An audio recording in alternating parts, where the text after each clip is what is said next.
And howdy, folks. Manvswld, Manvswld, coming to you live from the Go Talk Texas production / dungeon studios.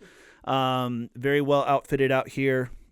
A lot of new things, a lot of new set pieces. It's great. James the Podfather seems to be adding to the decor and the decorum here as time has gone on. And I know I mentioned that I intended to do this a lot more, and just know that I'm a born liar. So you don't see me nearly as often as perhaps as you should. Not sure if you really want to, but if you're here today, regardless of what brings you here, welcome. So glad you could join us.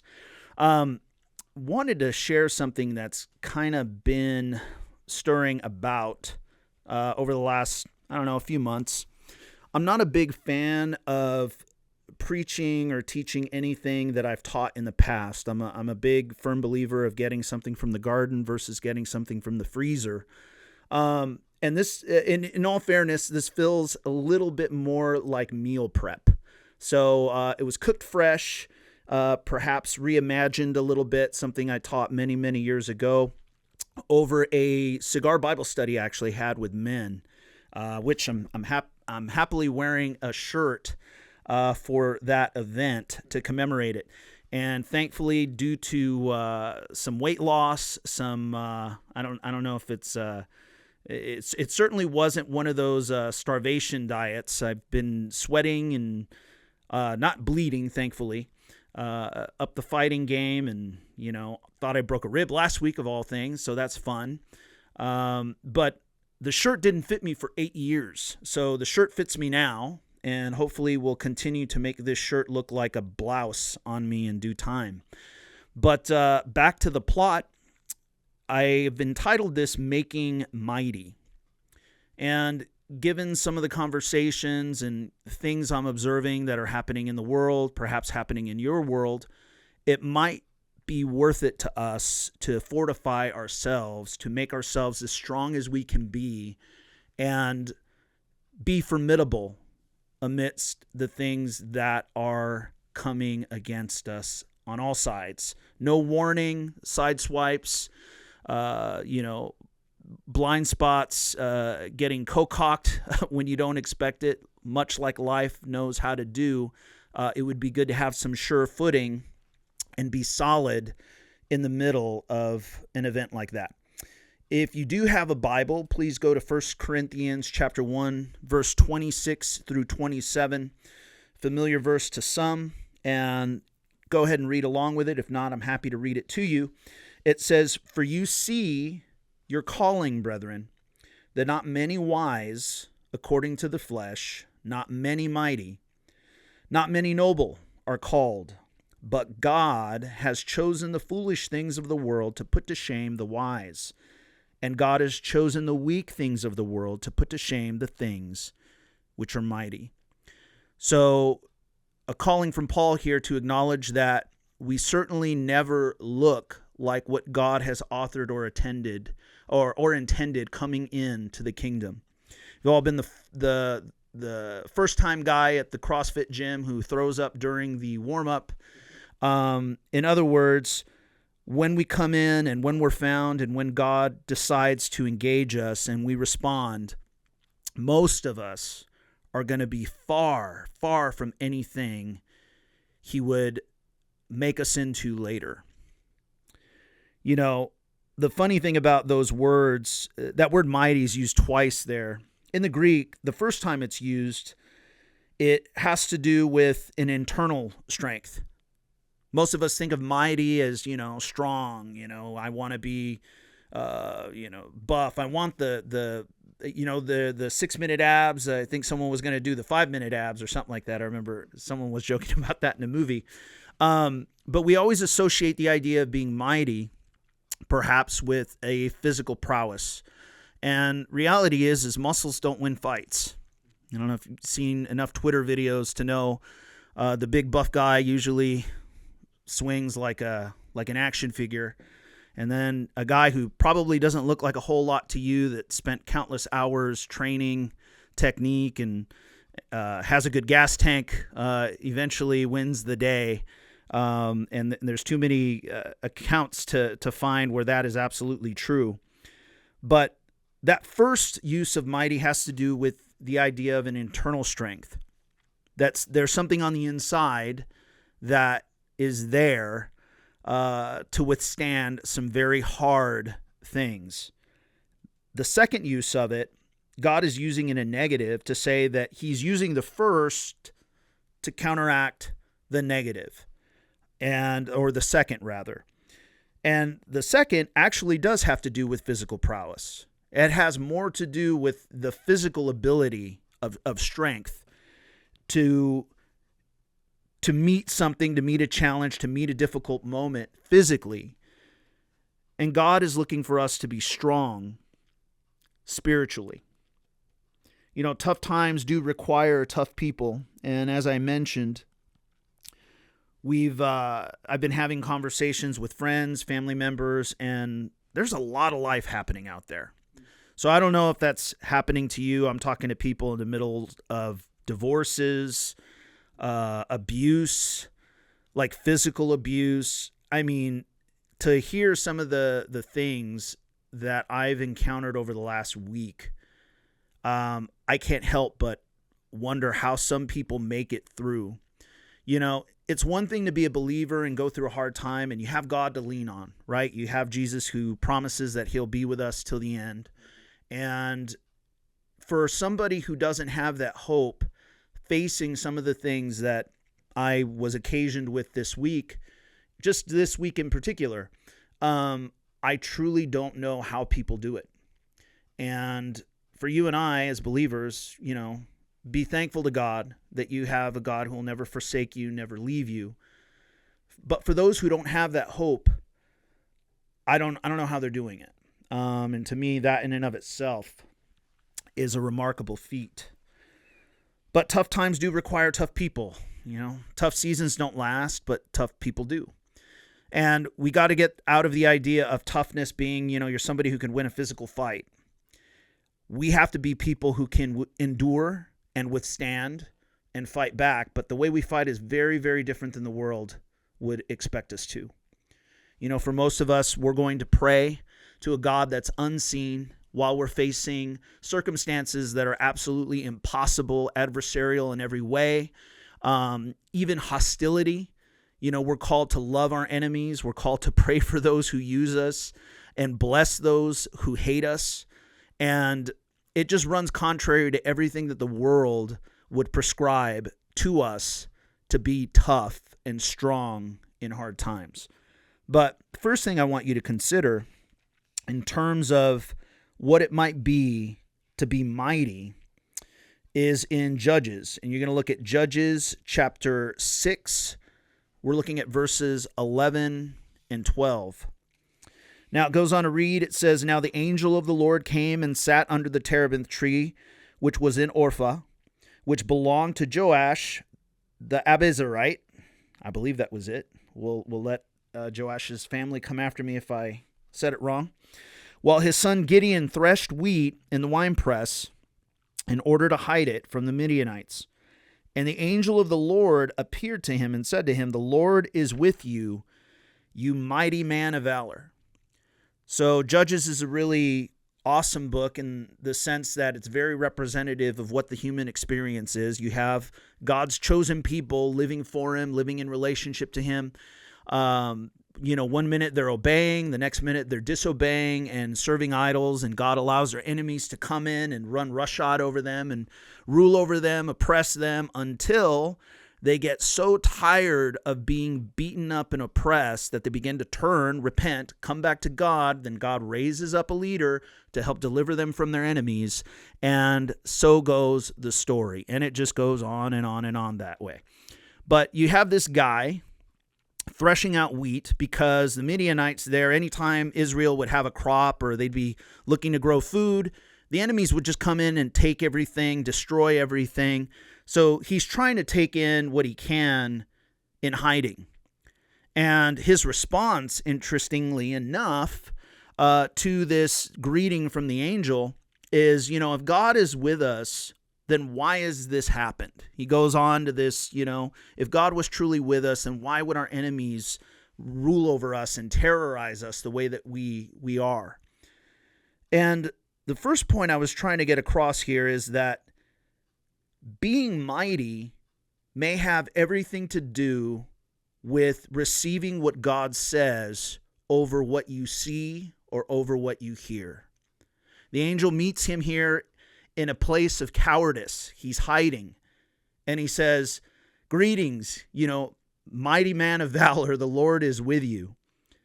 And I don't know, at first, the cynical nature of us may say, that sounds like gaslighting. It's like your grandma calling you, all the grandmas in the world calling their grandsons handsome. Well, they're not all right? Mine might have been. We know yours wasn't for sure. Or actually, maybe it's the other way around. But when God does it, he's doing, and I hate to even use a term like this because I overheard somebody, like a professional coach, sharing with somebody a couple of weeks ago, and they were talking about calling out the gold in somebody. When you're having a hard conversation with somebody in a professional capacity, maybe you're over them, rather than just, zero in on their inadequacies and the things and places where they're blowing it or not meeting expectations, you're going to pivot to start off with something positive, to say, hey, this is what we do have going well for us with you. And these are the things that are working. And it's because you've demonstrated this or that. And it's meant to be an affirmative conversation. It's meant to be good, but, and there's the but. And then we go ahead and go into the negative. But this person was coaching, I was just overhearing, to call out the gold. And when God does it, it's completely different because you're dealing with the author and finisher of your faith. He's talking and speaking to things that are in you but may not yet be realized. So God can be trusted. The one who spoke everything into existence, the sun, moon, and stars and everything are just hanging on his word. The Bible says in Hebrews chapter 1 that the whole universe and everything is literally hanging on his word.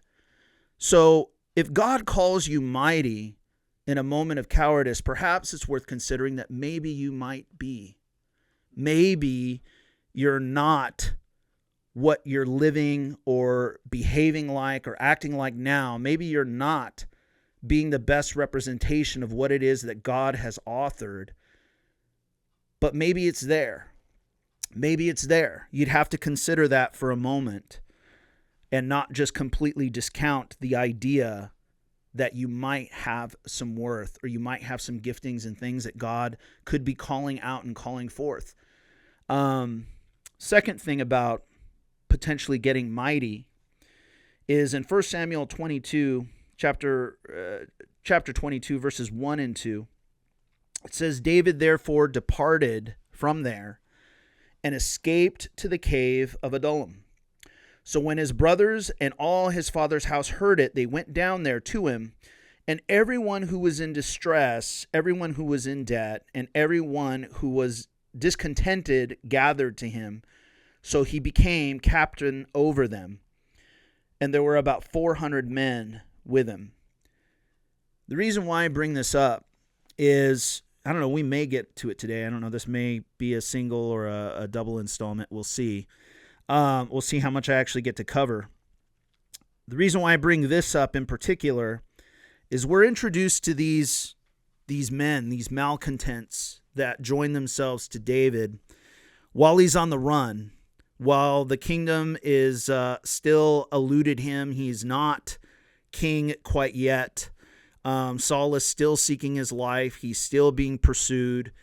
And you have these guys that are largely the forgotten men. The word here describes them as men that were in distress, they were in debt, and they were discontented. They had something that, they had a grievance of some sort. They were largely forgotten and disenfranchised from their people, from life in general. They were just having a rough go of it. But we're introduced to these guys, and we know that David himself is to be a king and on his rise. And doesn't look like a rise that's very promising. He's on the run. and he's getting in all kinds of different fights and a lot of bloodshed's going on. All the while, the promise of God is in play and coming to him. However, these men decide to join with him and throw in their lot. Now, at David's death in 2 Samuel chapter 23, looking at verses 8 through 17, I'm going to read some of this. I don't know, I might be able to get through this in a single sitting. We'll see. So I'm going to read this about David's mighty men and something to consider here with that. It goes on to read, it says, "These are the names of the mighty men whom David had. Josheb-Basshebeth, the Tachmonite, chief among the captains. He was called Adino the Eznite because he had killed 800 men at one time. And after him was Eleazar, the son of Dodo, the Ahohite, one of the three mighty men with David when they defied the Philistines who were gathered there for battle, and the men of Israel had retreated. He arose and attacked the Philistines until his hand was weary, and his hand stuck to the sword. The Lord brought about a great victory that day, and the people returned after him only to plunder. And after him was Shammah, the son of Agi, the Hararite. The Philistines had gathered together into a troop where there was a piece of ground full of lentils. So the people fled from the Philistines, but he stationed himself in the middle of the field, defended it, and killed the Philistines. So the Lord brought about a great victory. The three of the chief, actually, I'm going to stop it right there. It goes on a little further to mention that cave of Adullam again. And it wouldn't be hard to surmise or assume that a good deal of these 400 men that joined David in that 22nd chapter of 1 Samuel would have largely been part of the company here in 2 Samuel chapter 23. As a matter of fact, it mentions them actually near the same cave, and David mentions that he's thirsty, and three of these guys go ahead and go into enemy territory to bring back water, a sip, for him, and he refuses to drink it. But I say all that to say, the raw goods that God employs when making mighty matters. These guys join themselves to a would-be king for no promise other than purpose. That God somehow would take these malcontents, these misfits, these people who are completely disenfranchised in every form of government and life, and they would be regarded as mighty men later that would do impossible feats. You know, I don't know about you, but I don't know a whole lot of guys that put down 800 men at once in a single sitting. This other guy had so much passion in battle that after slaying all these men, his hand was gripped to the sword and wouldn't let it go. But one of the other things I think is worth considering, which I really like, because you can, again, associate being mighty with those other two feats. You have the first guy who kills all these men in a single sitting, another guy who is so impassioned with battle that he literally affixes his hand to his sword. He can't let it go. He can't release it. But then we're introduced to a guy named Shammah, who ends up standing ground to look over a field of lentils. So I know a lot of us don't necessarily regard faithfulness as success. I think we need to rethink what God may consider a success. So you have people that get up every day, go to work hard, to take care of their family, to go serve in the church, go serve the Lord in whatever capacity it is that he's authored and called them to, on top of all the other responsibilities and the things that they do. And it may not on the outset look very sexy or very significant, but it says here of Shammah, who guarded a field of lentils, that the Lord brought about a great victory that day. That heaven sees and regards faithfulness, and it's counted as being mighty. And certainly not to take away anything from the other two guys who were valiant in battle and did incredible things in the name of the Lord. But there's something to be said and celebrated about somebody who may not seem like whatever their cause was very important. For heaven to acknowledge that as a great victory is worth noting. Being mighty may just need to be rethought a little. Maybe there's more to it than meets the eye. Maybe there's more to it in regards to what God sees and has intended than what the world may expect or look for it to be.